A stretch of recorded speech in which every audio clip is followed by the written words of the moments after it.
دا ګناهونه به ستا ژوند لنډ تنګ کوي نه چې دا ګناهونه به ستا دا زړه نه خفه کوي دا ګناهونه به تا ته غم نه پیدا او ما سره په اربونو ډالر پراته دي او زما په ژوند کې خوشحالي نه وه ولسمه خبره دا ده ګناهګار همیشه د شیطان په قید کې او د شهواتو په جیل کې همیشه صحیح د شیطان په قید کې او د شهواتو په جیل کې ګناهګار چې دی د اسیر دی قیدي دی مسجون دی په جیل کې تړلی شوی دی تړلی شوی دی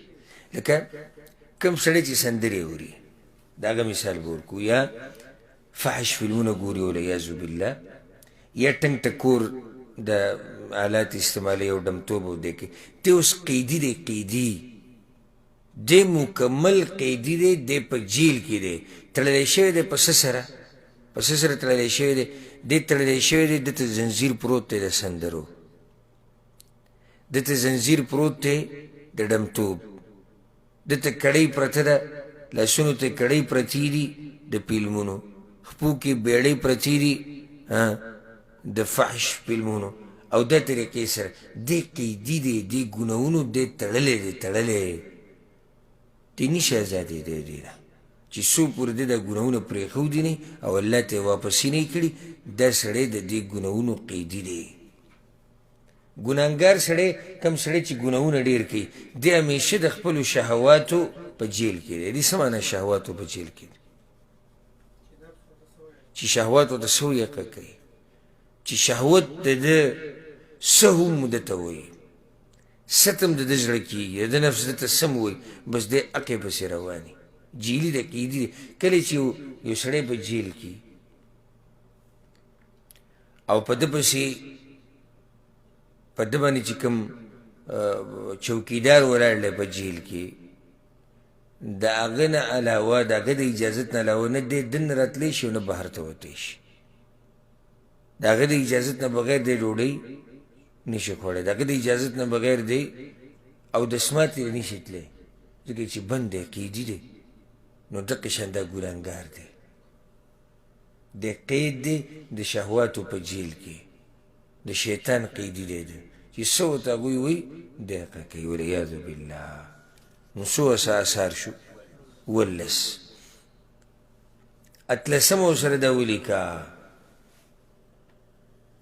ظلمة فی القلب په زړه کې به دې توروالی دننه دا زړه به دې تنګي تنګ د دې ګناهونو سره ګورې زړه تورېږي دننه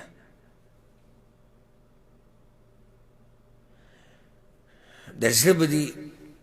سم تنګي زموږ د لاسه زموږ خواته ډېر کسان راغلي دي زموږ خواته ډېر کسان راغلي دي او دقې شکایت یې راوړی دی چې دا زړه مې سم نیوی شوی دی مزه نشته په دې ژوند کې چې د دې به څه وجه وي اکثر قریشي وایي دم درود را باندې واچوه زموږ د خلک د دم درود قصه کوي خو زه دم درود نه مخکې ته ماته خپل احوال بیان که څه کیفیت دی څه حالات دي ستا د الله سره ژوند دې څنګه روان دی ګناهونو کې یې که نه د الله بندګي کې که نه کې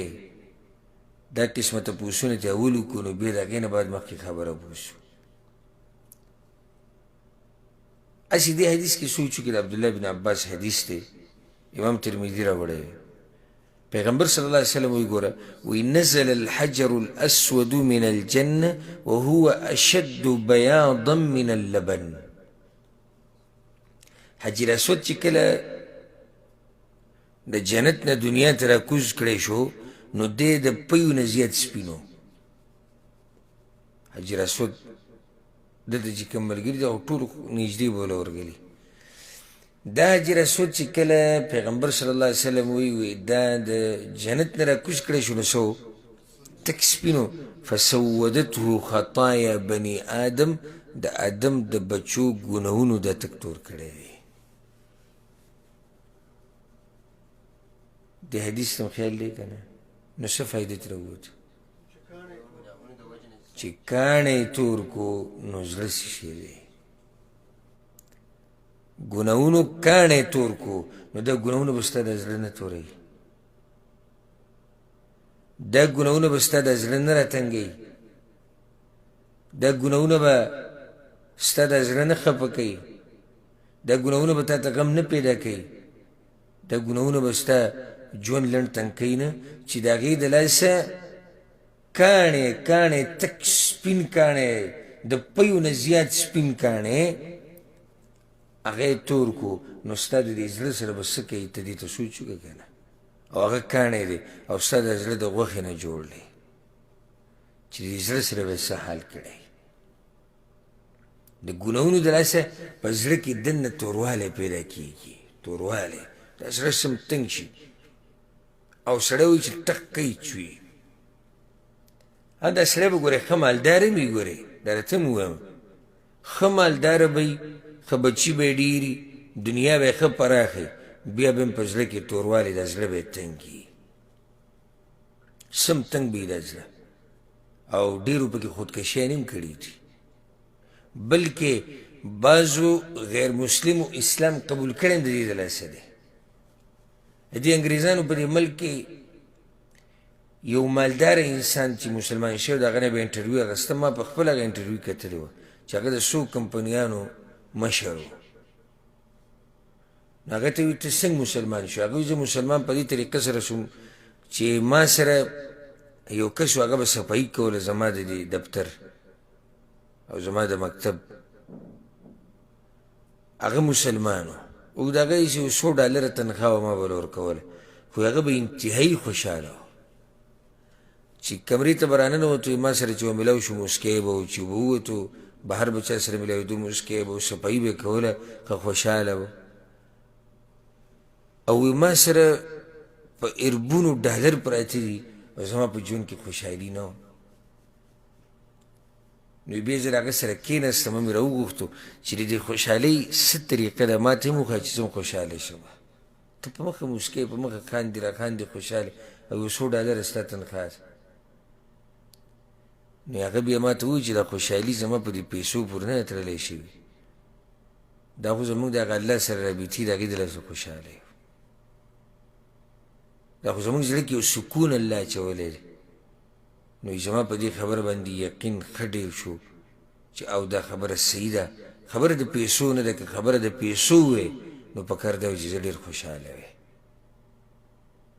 نو د هغې د لاسه کلمه ووایي مسلمان شو نو بیا ورته کس وایي چې اوس دې ژوند څنګه دی وایي انتهایي خوشحاله هغه غمونه هغه هر څه زما ختم شو د دې کلمې ویلو د لاسه ولې ځکه چې کلمه چې ته وایي مسلمان شو نو ستا په خوله به یو خبره په دې کې به خیر و او بس الله په تقدیر کې لیکلي قدر الله وما شاء فعل بس الله په تقدیر کې لیکلي او څه چې الله لیکلي و هغه یې وکړو وایي غم څه شو ختم شو پلار دې مړ شو څومره قیمتي انسان دی ستا په ژوند کې پلار دې مړ شو بس ته به دا ووایه زه چې الله پې راضي دی موږ پې راضي وو مور مړه شوه زه الله په تقدیر کې لیکلي وو زوی مړ شو بس زه دغه یې ژوند ونه نو څومره په معمولي خبرو سره ستا هغه ژوند هغه ختمېږي د څه د لاسه ایمان د لاسه د اسلام د لاسه نو دغه شان د ګناهونو د لاسه د زړه تنګېږي او سړی وایي چې دغه د ټکې وکړو واچوو